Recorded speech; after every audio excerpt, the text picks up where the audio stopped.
Welcome to The Lead Climb, the podcast where we break down the strategies that drive patient acquisition and growth in behavioral health. Hosted by Growth Sherpa Consulting, we bring you expert insights on digital marketing, admissions, business development, and more, so your treatment center, mental health clinic, or private practice can thrive. Whether you're a CEO, admissions director, or marketing pro, this is where you'll find the tools to scale smarter. Follow us up the mountain. Let's lock in. Hello, and welcome back to the Lead Climb podcast. I'm Steve, as always, and I'm here today with Kelly Scaggs, CEO of Fellowship Hall in Greensboro, North Carolina. Kelly, tell us a little bit about yourself and Fellowship Hall. Well, a little bit about me is I have been here with this organization for almost 18 years now and been CEO for about 2 of those 18 years. Absolutely love the organization. Fellowship Hall is an alcohol and drug treatment facility. We are actually the oldest alcohol and drug treatment facility in the state of North Carolina. We've been here since 1971. So we talk a lot about being the first licensed specialty hospital in the state. It's sort of a badge of honor that we have. The organization was created by 4 businessmen who were members of Alcoholics Anonymous, and they saw a young man, actually in the late 60s, who really needed treatment, and they couldn't find anywhere to send him. And as you can imagine, no internet, it wasn't that easy to find out what was available in the country. So unfortunately, he died from his alcoholism, so they made a decision that they never wanted to see that happen again and started looking for somewhere to create a home for alcoholic men. And they purchased the property that we sit on today. It was a working farm at the time when they purchased it, and the facility has grown over the years right here in this location. So we have the full continuum of care. We have detox, residential treatment for both men and women. We have partial hospitalization, IOP services, traditional outpatient services, and we continue to evolve over the years and, remain evidence-based and continue to incorporate new information about the treatment of substance use disorder. And, I couldn't be more excited to be a part of it and now to lead the organization. That's awesome. And what are we overlooking back here? Because this is not our normal background for this podcast. So where are we overlooking? You're absolutely right. We are actually sitting in our gratitude garden, and we're overlooking our meditation trail. So we have a trail that's a little over half a mile that goes through these beautiful woods behind us, and on that trail, the 12 steps are laid out.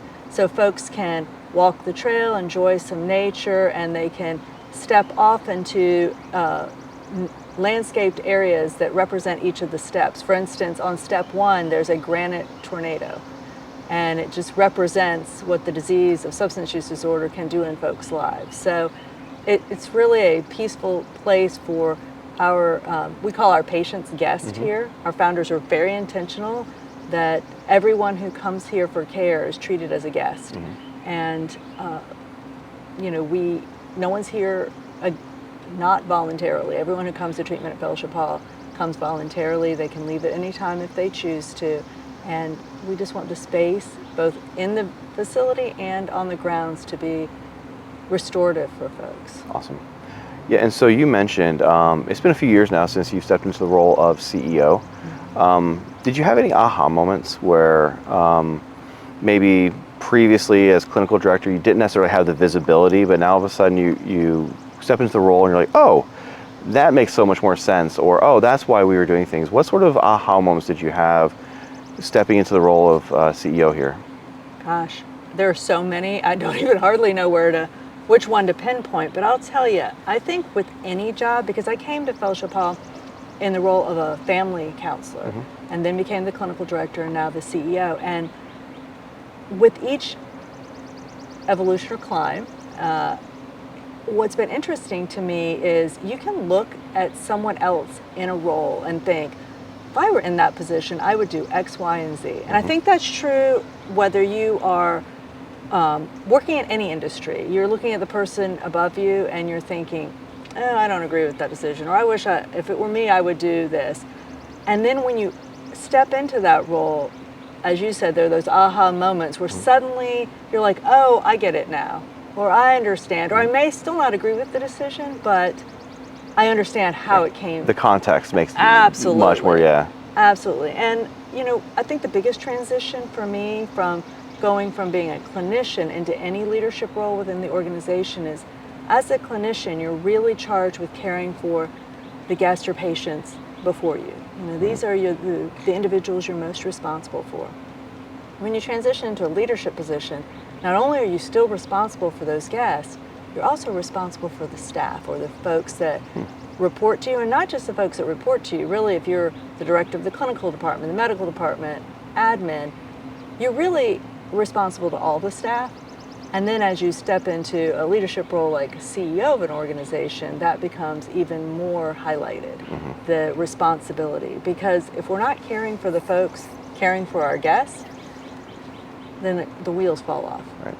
And I don't know that it was as much an aha moment as much as the weight of that really came to the forefront. And as someone who has education as both a clinician on the clinical side and then on the business side, I also have a education in healthcare administration, bringing both of those areas of experience together has been really important in this role, because it's that care for the folks that serve us, it's also the fiscal responsibility of the organization.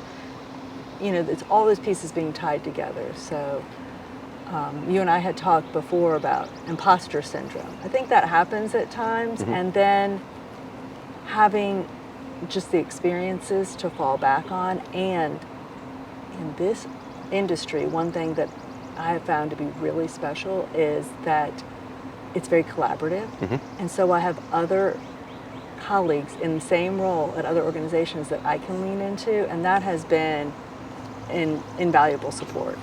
Yeah, it's funny you say that. This was actually, I think, one of my first stops in the industry 11 years ago, and I came from surgical sales, where it was funny. I knew that when my competitors saw my Jeep outside in the hospital parking decks, like, they would not come in. They know, like, it's a fight for that one product, for that one case. And I walk in here, and there was the rep for at the time, Cumberland Heights, hanging out and having coffee with administration staff or the admission staff. And I was kind of off guard. I was just new. I didn't expect this. I thought, well, he had to meet. And then all of a sudden it was like, hey, come on in, let's talk, and let me introduce you to all these other people, and you should talk to these people over here. And okay, I like this a lot better. It's truly us versus the disease state versus us versus each other, which I thought was excellent. It is something that's special and unique, as far as I know, with this industry. And it just makes the whole fabric of the care for substance use so much richer, because it's competitive, it's a business, but the sad reality of it is there are so many folks who need care for substance use disorder that there's more than enough individuals that need the help than that really there is treatment available. So we don't have to compete in that sense. We do collaborate in that we also refer folks to one another. And I think that that's a little bit unique too for our area of healthcare. Sometimes, someone may call Fellowship Hall and they need help for an adolescent. Well, we don't treat adolescents, but as you mentioned, Cumberland Heights has great adolescent programs. So we will make sure that we make that connection for them. And I think that's true of our industry as a whole, particularly for the nonprofit independent treatment facilities out there, that we really rely on each other and refer back and forth. And I think it makes the whole field better when we do that. But you mentioned that you're collaborating a lot with other not-for-profits. So I was really excited to do this pod today because obviously the majority of my experience has been in for-profit, a lot of equity and capital-backed programs. We see a ton of that in this industry. I don't think we see a ton of that in this industry with programs that have been around for 50 plus years, and for the stability that we've seen in some of the other programs like yours that have a strong regional presence, have a strong national recognition, 50 plus years of community involvement. What are some common misconceptions you think people might have in our space about not-for-profits? And is there anything that in particular that you think that non-for-profit programs have to navigate, be it challenges or whatnot, that is perhaps different than the capital backed programs do? Well, I think probably the most misunderstood for folks, I think for people seeking care, they don't really look at if something's a not-for-profit or for-profit entity. They're just looking for help and care. And you think when folks are looking for substance use care, they're usually in a point of crisis. It's not that people plan, hey, I think I'll do summer 2025, I'm going to pencil in July, I'll go to treatment. So, they're at a heightened emotional state. So they're not usually looking that deeply. I think for folks who work in the field, that the challenge for being in a nonprofit organization is, the lack of that capital. It's so obvious, but, so much of, the funding that we have is, of course, reliant on the census. The number of individuals coming to treatment is driving, the revenue that's generated, and then fundraising, philanthropic work. And when you're in a for-profit, there's less need for that. You've got a different financial backing. And, that creates challenges. I don't know many nonprofits that don't have to make up some of the gap in revenue with cost by doing fundraising. And so that's a challenge, especially when, as a country, we face economic challenges, and that's historically, there's always some sort of economic challenge facing the country, and people have many worthy causes to give to and things that are special to their hearts. So when you're trying to fundraise, that's an additional challenge I think non-for-profits have facing them. I also think, as a plus or minus, our stakeholders are a little different in that our board of directors in nonprofits are typically volunteer boards. A lot of times of folks who are maybe alumni of programs or individuals in long-term recovery themselves, business folks in the communities in which our facilities are located.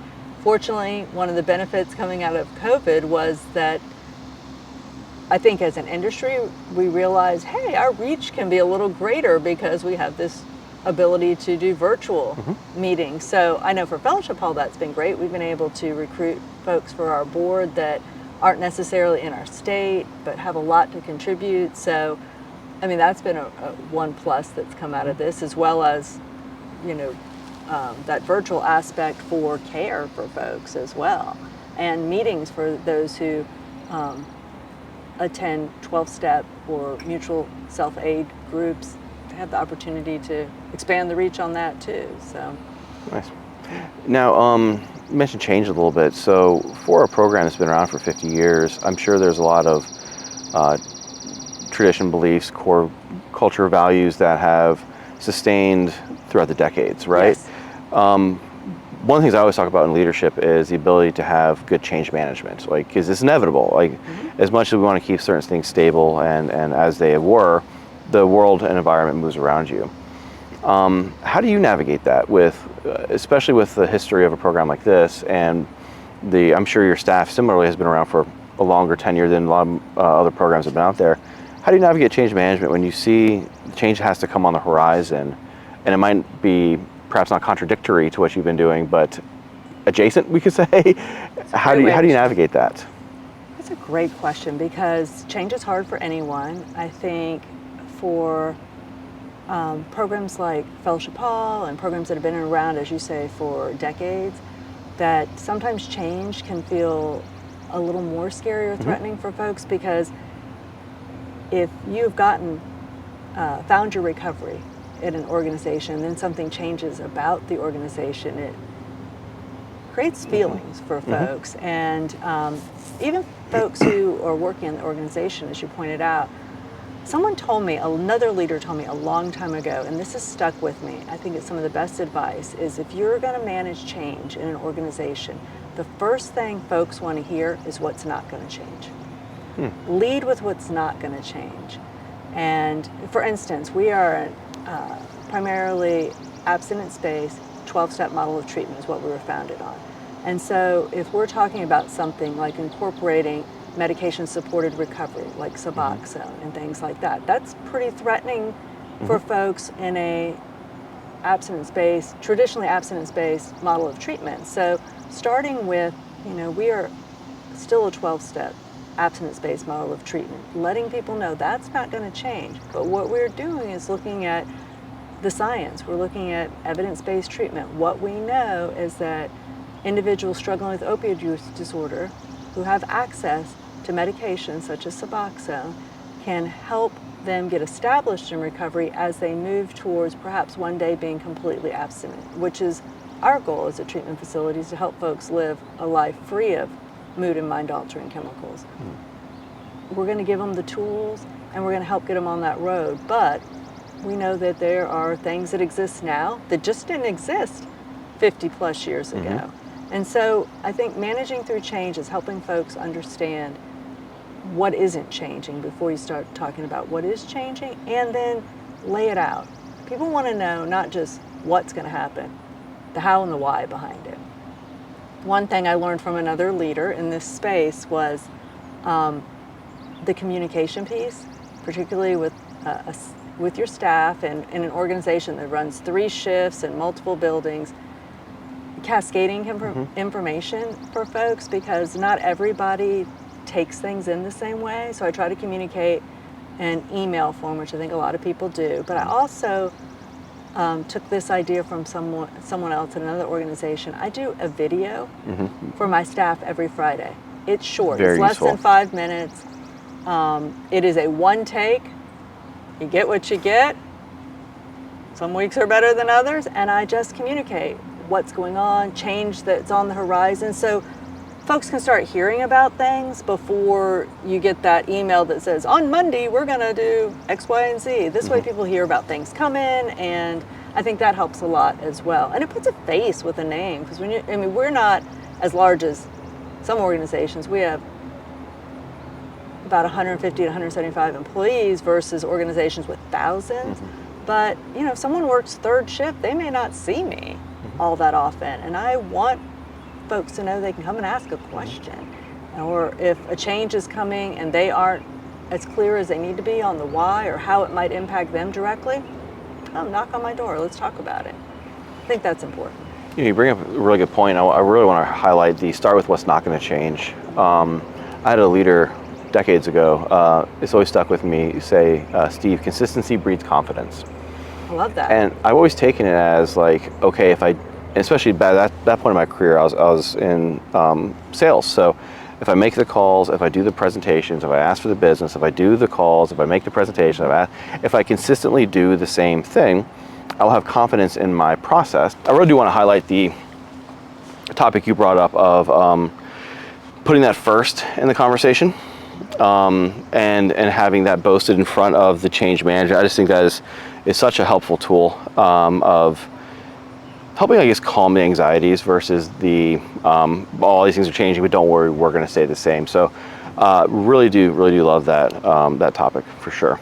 Yeah, I think it's important that folks understand, both in the organization and outside the organization, that the foundation on which it's built is being maintained. But like anything in healthcare, we've got to evolve, and we've got to grow and stay current with research that's going on and treatment that's available, and it's critical.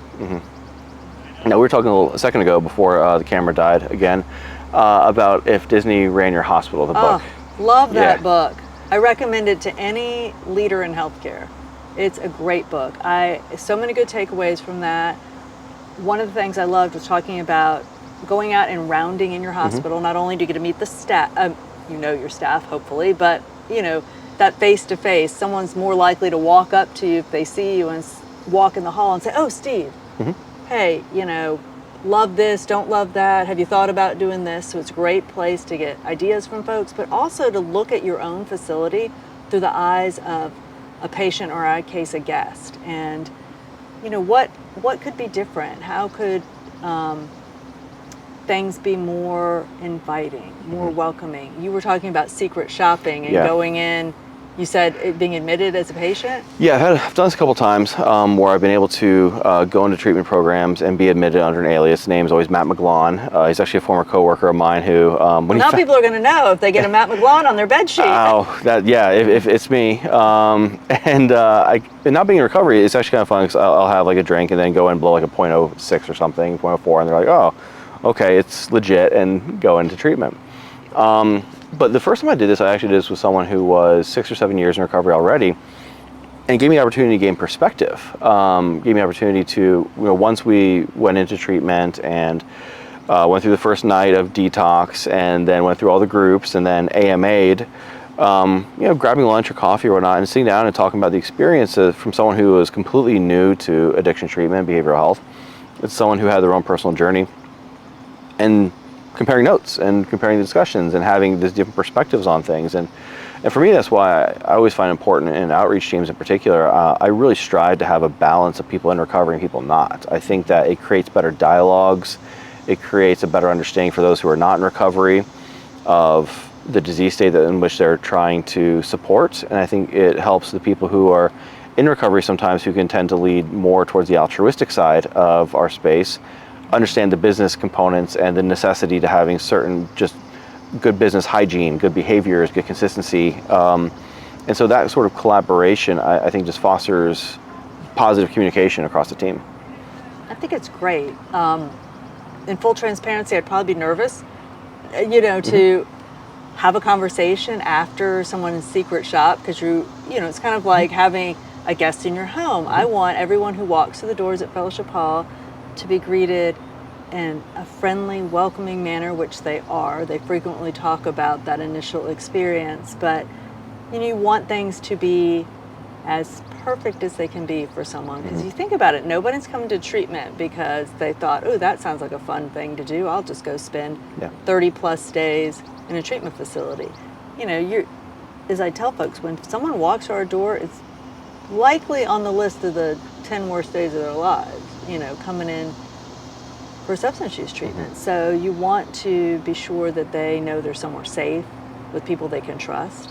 And we want to make sure that's happening, and the physical space matters, the way they're treated matters, the comfort of their bed matters. I mean, all these pieces that we were talking about, not necessarily as an aha moment, but when you transition into leadership, you got to look at all of it. And you got to try and remember to look at it through the eyes of someone new, whether it's a new employee to the organization, new to treatment, their family member. Because I think I have adult children. How would I feel taking them to a treatment facility? And, they are grown adults, but still, as a parent, you want, or conversely, what if you were the adult child taking your parent for substance use treatment? So you want to feel like you're helping someone get somewhere where they're going to be well cared for. Their needs are going to be met just from a treatment perspective, but just their basic needs. And so keeping all of that at the forefront is a balancing act at all times. And I think we do a really good job with that. And if we're doing our jobs as leaders, we know there's always room for improvement. We can always grow, we can always get better. We've got to be willing to take that feedback, even the tough stuff from somebody who may secret shop you and say, hey, your pillows are terrible, or whatever it may be. Because as I shared with you before, our biggest referral source here at Fellowship Hall is our former guests, our people who've come here for treatment or their family members. Consistently over 54 years, it's always been the folks who've come here for treatment. And I think that speaks volumes. And it's important that their experience is one that sets them up for success in recovery, and that they get the care they need so they can tell others. Yeah, so you hit on a couple things that really has got my mind turning with some things that have been on my head a lot recently. One, I think you talk about the feedback, good, bad, or ugly. 360 reviews as a leader is so painful and so stinking valuable. It is the biggest gift you can give and get, but make sure you're conducting it in a proper way and making sure that everyone feels open to share, because the worst thing you can do in a 360 interview is get no bad feedback, and then that's feedback in itself, that's the biggest red flag you should have. But so that's one thing that just popped in my head first off. I think that's that's a sign for me of a very mature leader, is saying someone who is I want the right feedback, I want it this way, and then when the feedback comes, it is addressed, not just ignored. To say, okay, these are my common themes of things I'm doing well, I'm going to stick with them. Common themes of things I am struggling with, I'm going to keep struggling with them because of X, Y, Z, or I'm going to work on them because of A, B, C. But you also mentioned walking the halls as a Disney Ranger Hospital concept, and there have been two things that have actually literally woken me up in the middle of the night over the last couple of weeks. One is, I kid you not, a dream over the weekend that my coffee was too weak, and I woke up like, God, I need more coffee, and I looked down. I vividly remember this. It was like tea color, light. I was like, no, it's not going to help me get through the day. I literally bought a new coffee maker last weekend after that nightmare. Crisis averted. It's the things that drive us. But the other one is actually legitimately waking up is calls. The number one, I think, challenge in my clients over the last, and employers over the last 3 to 4 years, has been the actual admissions center and handling of calls, whether it's answering an appropriate percentage of them, whether it's how they're being handled, how they're being diverted, challenges coming up with them. I think I think for a leader, it's physically easy to walk a hall of a campus, especially one like this. This is a gorgeous campus. I could walk around here and just enjoy it. But walking the halls for the business development revenue leaders, of getting in the car with your outreach reps and going on rides and seeing what they live with. Arthur Miller didn't write Death of Supply Chain Manager for a reason, so let's see what is struggling for the outreach reps. Hopping in admissions and listening to calls, and okay, what are our metrics? What are our calls sounding like? Is that what I would want to hear if I'm calling? Do your admissions reps regularly do outbound calls to other programs out there in the nation to see what they're saying, so they can hear what's going well and what's not? So I think walking the halls for a leader, especially an executive leader in the CEO role, is you have so many different halls you can walk. And how do you balance those halls from clinical to medical to admissions and outreach? So I think that's one of those things. My suggestion for leaders watching this is, how do you prioritize getting those calls listened to from your own self, or how are you at least consuming the information you need to consume to make those smart decisions?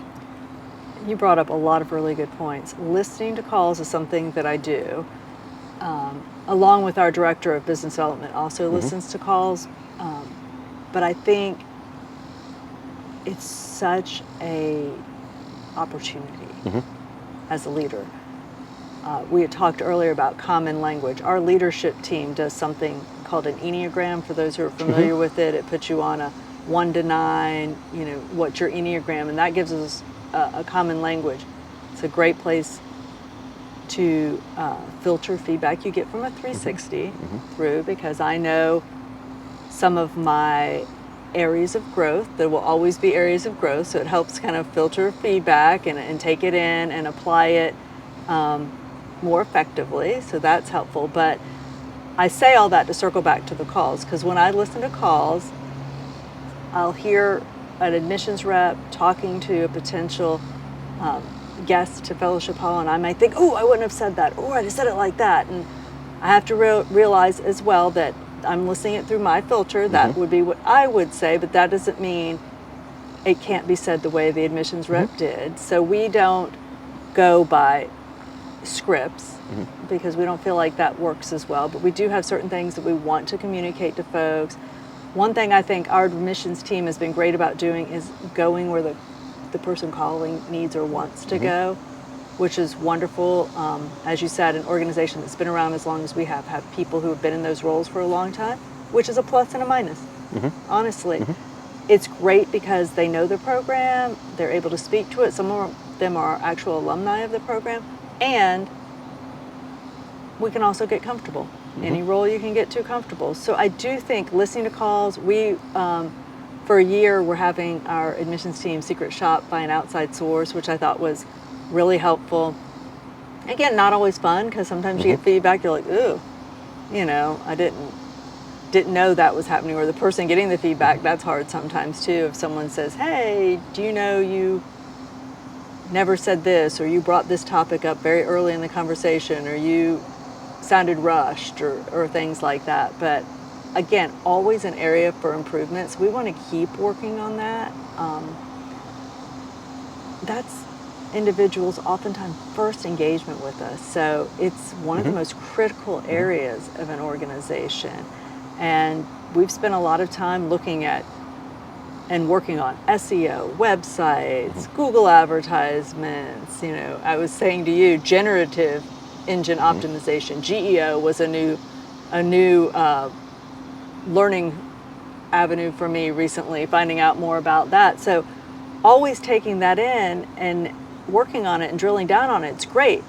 But like you said, if I suddenly have 1,000 calls a day, if we're not answering them, and people are getting a kind, compassionate person on the other end who's well informed, it doesn't really matter how many calls we're getting. Right. So it's work in progress. It's an ecosystem. It's synergy. Those are business terms. Yes, we're gonna use them. I do get feedback. We don't use a lot of jargon on these pods, but yes, and that's good. But it's synergy. It really is having that balance of, are we going to drive the calls? Are they going to be the right calls? You know, are we answering the calls? Are we creating a full guest experience from the first point of contact, which isn't a human? It's a website or an ad, or it's some sort of digital most of the time, to the first human, which is usually over the phone, to the time you leave and have the alumni connection. It's a full process, and I think that for me, you know, not being in recovery and coming from the business world a decade plus ago, that was one of my aha moments as I moved up in the space, is that this is actually part of the treatment continuum. Yes. I'm definitely not a clinician. Never should do that. That would be awful. But my role is not clinical, but it is a first step of the clinical process of introduction into a program that you would hope is right for that person. Oh my gosh, yes. Business development is huge because, as you said, they're out there carrying the information about the program to potential referral sources. They are that bridge for people. Oftentimes it's our business development rep who's calling and saying, hey, I was talking to someone in another facility and they need a spot for, you know, a person who meets XYZ criteria. I think they'd be great for our organization. I'm going to have them call admissions. You know, they're making that warm connection, which is really important, I think, in this space, or any healthcare space, really, for folks. Again, to have that trust component. There's no role within an organization like this that isn't critical. And that's a message I try to communicate a lot to folks, is every role is critical. People focus on clinical and medical. Because we're not an organization making widgets and selling a product. Our product, for lack of a better word, is the care that we provide to folks. But that can't happen without an excellent dietary team, without an outstanding housekeeping team, with amazing business development reps, admission folks, the billing department who are helping to file people's insurance, making sure, you know, all the information gets to where it needs to be so that they get maximum benefit and less out of pocket. I mean, all of that is critical in it. And our facilities management team, I mean, this backdrop behind us would not look as it does without our amazing facilities team. So all those pieces have to come together for success of an organization. So there are a lot of, I loved the term ecosystem that you use. I think that really captures it. It's an ecosystem. Yeah, it's interesting. I've toured programs in 33 states now, I think. I've been all over the place, but one person sticks out among all others, and it was a tour that I was on in Georgia, and we're walking by the UA building, and for those who are watching from ancillary, so urinalysis building, this is where they're pee testing, and the person who administers the pee test rushes out and she goes, "Hey, can I show you what I do?" And I was like, "Yeah." I was like, I think I got it, but okay. And I got to tell you, again, all these places I've been to, this is one of the most memorable moments. Come on in, I'm gonna show you where I work. And she brings us in and she goes, "Okay, so I've been working here for this many months. I think my job is critical in the patient's journey to make sure that I can provide them comfort and respect during this time. It's a very vulnerable moment that I have to watch you pee. And so what I did when I first started working is I had another tech watch me do this, and I kind of had them positioned around so I could feel comfortable with the way that they were doing for myself, and then I would mimic that for the people who I were watching here. So I could still have eyes on what I'm supposed to be doing. I'm doing my job, but I'm doing it in the most respectful way possible. Love that. Blown away. I mean, I remember thinking at that moment, if I could have 175 of this woman running my treatment, oh my goodness, like change the world. Absolutely. That's the mentality that every single role in a program has. And when I interview, and I don't think we've ever talked about this, one of the three traits I always look for are passion, integrity, and ability. Mm-hmm. And I find if you have the integrity and ability with no passion, you burn out, you're done. You're not contributing to the outcomes, you're not engaged with what is truly magical about what we do. You might as well sell a widget, or might as well work at a widget factory. Absolutely. And the passion, you got to have passion, and the integrity piece that you talked about, mm-hmm. because sometimes we can be really passionate about something and maybe lose our boundaries in mm-hmm. it, particularly Fair.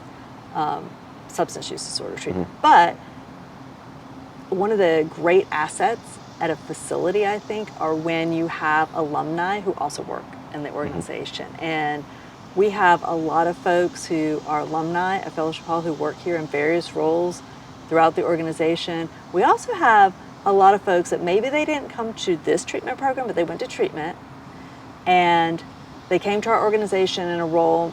The one that's coming to mind for me is a therapy assistant. And so they work in that tech position. And then while doing that, they are going to school and getting more education to move up within the organization. So maybe they then become a clinician or they become a nurse. Mm-hmm. I think they bring such a great perspective because, like you said, they've been to treatment before, maybe here, maybe somewhere else, and they're able to say, you know what really made a difference for me mm-hmm. was X. And they can educate the rest of us on it. And I think that is amazing. And one of the things we do guest surveys and family member surveys, and I think that data is so valuable because what I take away as a leader from that is the people who are named on that are, this Hazel in the kitchen, Kay in housekeeping. It's amazing where the sort of aha moment for folks in treatment come from. Sometimes it's sitting in a group therapy session. Sometimes it's with their counselor. They're getting a lot of valuable information there, but the feedback that says, the receptionist handed me a Gatorade when I came into treatment mm-hmm. and let me lay on the couch, and nobody had been that kind to me in a long time. I'd been lying to my family, stealing from my friends. I was in the depths of my disease, and to be treated with that dignity and respect really made a difference for me. So that's why I say every position is so critical in an organization like this, because you don't know what that one interaction, just like the person who was excited to show you about the urine drug screens they did, I bet that individual made a huge impact in lots of people's recovery journeys. Oh, and some would say, sure. She's just doing P tests. Absolutely not. No, and I wish I could track her down and hire her for wherever I'm at. Like that's Hopefully that person. She's listening to the pod. I hope. So I think passion is probably one of the larger slices of the culture pie. Mm-hmm. How do you foster culture here at Fellowship Hall? There are certain things that you do, or certain things that are always on your mind, making sure that boxes are checked, or is it a feel? Like, how do you foster that culture here? I think it's twofold. A lot of times people come here because they want to work at Fellowship Hall. They'll tell us that in interviews. I've always wanted to work at this organization. So part of it, they come with some passion, but I also think it's important to cultivate that mm-hmm. and create an environment of trust, of communication, of openness. And I think when you're new to an organization, if you can hear a little bit about the history, and I call it the lore of an organization, because mm-hmm. sometimes there are just funny stories, or I may share in a video that we used to have a pool table. We don't have a pool table anymore because the staff got too competitive. It was nothing to do with the guests in treatment. Staff got too competitive, or we have staff dining table, and for a long time there were a group of people who, when they traveled, they'd bring back a hot sauce from wherever and it was like a little competition among the staff of like, who could find the hottest hot sauce and who could, could everybody eat it, and just things that create a culture that sort of bond people together. I think that's all really important. And for me as the leader, to continue to remind us of why we do what we do. So we will share, if we hear from an alumni, if a counselor hears from a guest they've worked with and they say, hey, you'll never believe it, I got married this year, or I went back to school and I'm an engineer now, or whatever it may be, and they share something, the counselor will often say, hey, do you mind if I share with the staff how well you're doing? And an all staff email will go out, and it's a real shot in the arm for everybody. We love getting those little moments of reminding of why we do what we do. And I think that helps keep that passion alive, because everything's a job at some point. I mean, you have outside pressures, and tomorrow's a holiday, and maybe you're thinking, oh, I wish I were off. But then when you remember that you're making such an impact, those little reminders make a big difference. It's funny you bring up like the hot sauce and pool table. I'm a big fan of helping people bring out their inner 8-year-old. Oh yeah. It's a thing I've done for years, and I think a lot of the board or the equity or the capital folks, even pre this industry, have always had a puzzling relationship with the way I do that. And because sometimes you have national sales meetings, for instance. Let's have fun. Let's have volleyball tournaments. Let's have softball tournaments. Let's have a sack race, or these silly things that are nonsensical. But then the team gets to know each other better, especially for outreach. If you're on an island in some state far away from the treatment center that you're representing, you should be able to feel good to pick up the phone and call your peers and say, hey, this just happened. How would you handle that? Versus always calling up the channel. No, the peer knowledge is so much stronger. And if you don't have that relationship fostered between the team members on your team, and it's literally a hierarchy where you always go upstream for the answer, well, what's upstream and doing other than answering questions all day that should have been answered within, and probably better solutions solved than the single experience. So big fan of that sort of stuff. I love that. Appreciate your time, Kelly. Let's end on one thing. If you had one piece of advice to an aspiring leader, perhaps someone with your background in clinical, what would it be? My advice would be to an aspiring leader, especially if they come from a clinical background, is to also get some business experience, get some business knowledge, because just having one area of expertise can be challenging. When you step into a leadership role, I had shared with you before, I have a clinical master's degree, but I also got a master's in healthcare administration, because knowing how to read the P&L statements, knowing how all of the pieces work together, knowing the difference between cash accounting and accrual-based accounting, all of these things, you need that depth of knowledge as well. So I would say get out there, get experience. If you can get additional education, certification, that's going to help you to be more well-rounded as a leader. I think that would be the main thing. And always be a lifelong learner. There's always more that we can learn about. I learn something every time I listen to your pod. I appreciate that. That's why I love it. Well, thanks so much for being here today and chatting. Thanks for having me on your campus up here in Greensboro. Where can they find Fellowship Hall if they want to reach out to you and your program? Well, you can find Fellowship Hall at fellowshiphall.com, our website. You can find me on LinkedIn if you want. It's Kelly Scaggs, Scaggs with a C. I think I'm the only one on there, and anytime someone reaches out to me, I always try to connect back, because again, it's a collaborative industry and we're all here to help each other, and we're doing the best we can. Awesome. Thanks so much. Thank you. It's my pleasure. And as always, y'all, if you've made it this far, thank you. That's awesome, and you're the best. Like, subscribe, share, all that good stuff helps get the reach out there. And always truly appreciate it for your feedback. If you have ideas of other folks to be on the pod, let me know, and I will give them a shout too. Thanks so much. That's a wrap for this episode of The Lead Climb. We hope you picked up some valuable insights to help optimize your patient acquisition and grow your behavioral health organization. If you found today's discussion helpful, be sure to subscribe, leave a review, and share this podcast with your network. And if you're looking for expert guidance in digital marketing, admissions, business development, or any other piece of the patient acquisition puzzle, Growth Sherpa Consulting is here to help. Visit us at www.growthsherpaconsulting.com. Thanks for tuning in. We'll see you next time on The Lead Climb.